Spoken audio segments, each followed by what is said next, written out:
You want me to put that on my todger?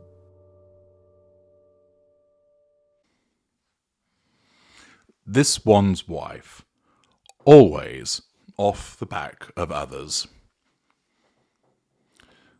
The narcissist has a parasitic existence.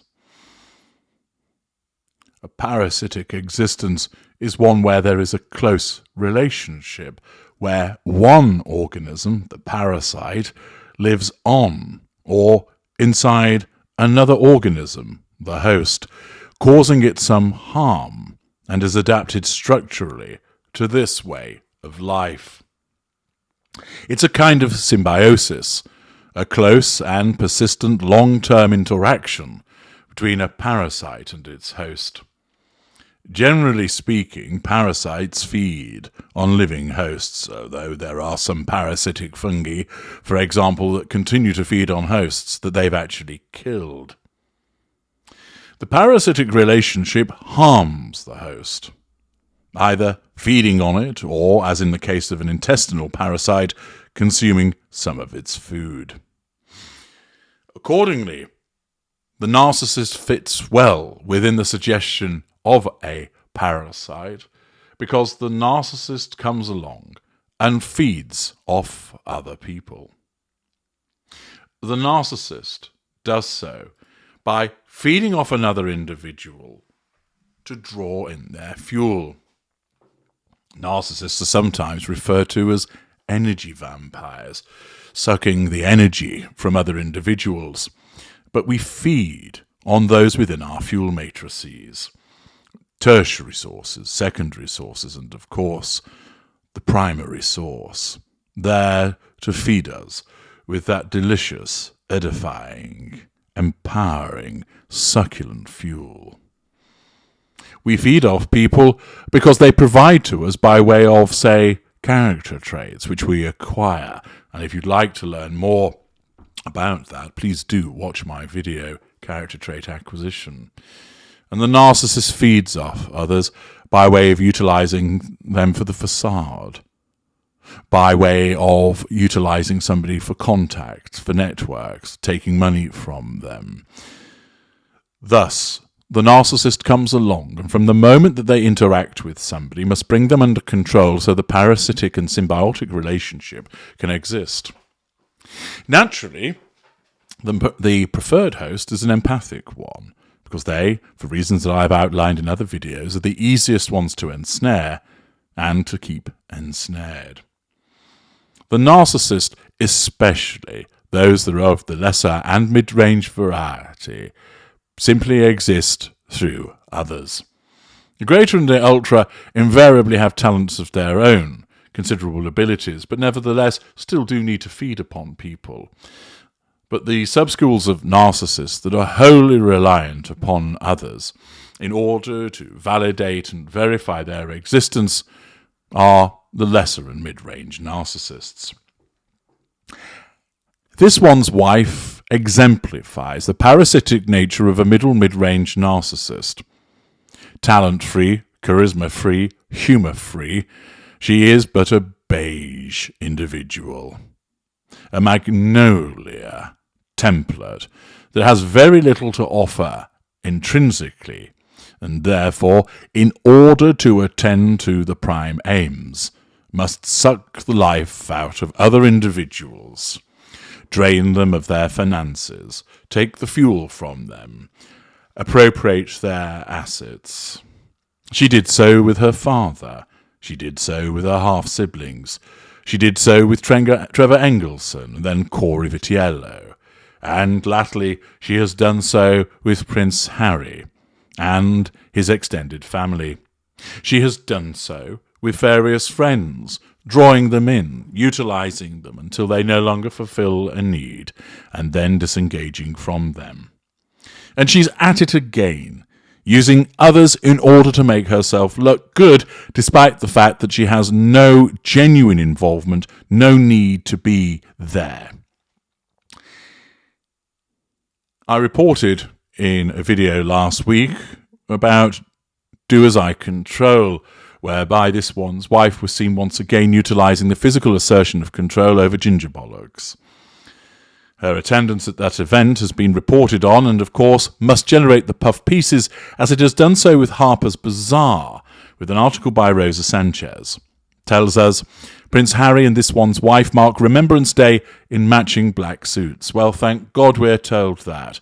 After all, those people who've sacrificed life and limb for service in their country will no doubt be saying thanks to their own personal God that these two came along and marked Remembrance Day in matching black suits. Harry has served in the army and therefore has a direct connection to the services.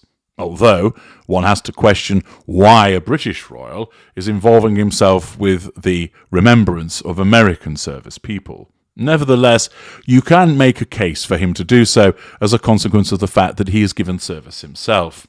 This one's wife, what is her connection? She has none. Moreover, as a narcissist, she doesn't give a rat's ass about service people. Her narcissism convinces her that she does, but it actually does so in order to drive her to utilize the occasion for her own purposes. This demonstrates the ghoul-like nature of this one's wife. We've seen her do this many times before, perhaps most markedly when she swooped in, as the ghoul that she is, at Uvalde, utilizing the tragedy of the loss of life of children in order to create a publicity stunt. She's at it again. The disgraceful activity that she engaged in at the This One's Wife's games in Dusseldorf, where she had the temerity and audacity to march at the head of service people, was quite disgusting, but unsurprising in terms of the way that she behaves. Completely oblivious to how ridiculous she looked and how offensive her behaviour was, she drinks in all of the fuel, believing herself to look marvellous, smirking away.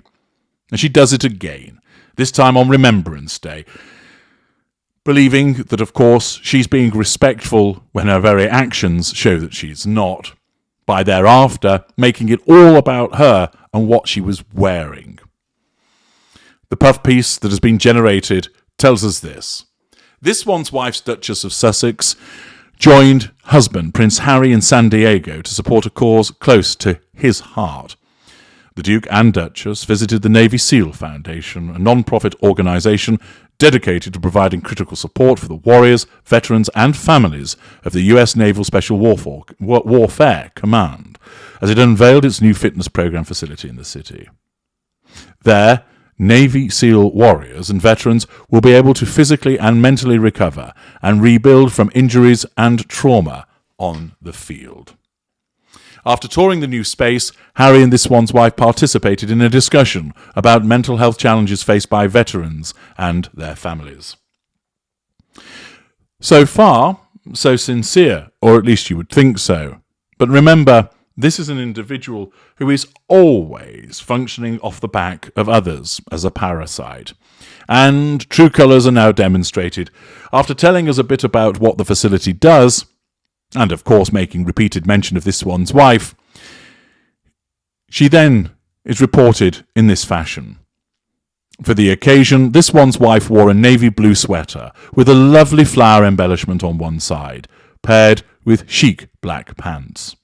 The flower on her top mimicked the red flower brooch, a symbol of Remembrance Day.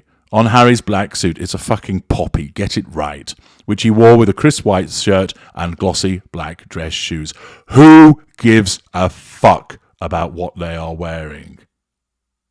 But this just shows the mindlessness of this one's wife, that the PR puff pieces are framed in such a way as to move away from the important people, namely the veterans and warriors who've suffered physical and mental injuries, and to talk about what she is wearing.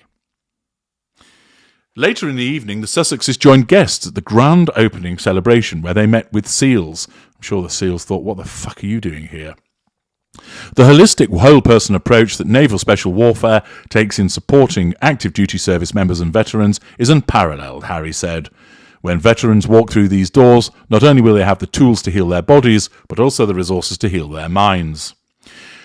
Well, fair enough words from Harry there, but let's get back to the more important person, this one's wife.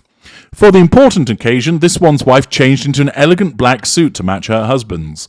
The prince wore his same classic suit, while this one's wife wore a fitted black blazer and sleek dress pants with the black tank and pointy black heels. Both wore the Red Flower Remembrance Day brooch, "It's a poppy," pinned to their blazers. Well, there you have it. An article which really ought to be about the service that has been provided by veterans and telling us more about them, what they've endured, how the facility would help them. Why don't we hear from those SEALs themselves? Why don't we hear from those veterans? Oh no.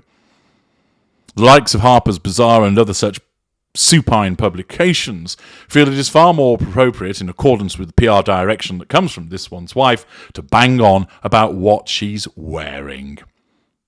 Anodyne, asinine, and arseholish, as you'd entirely expect.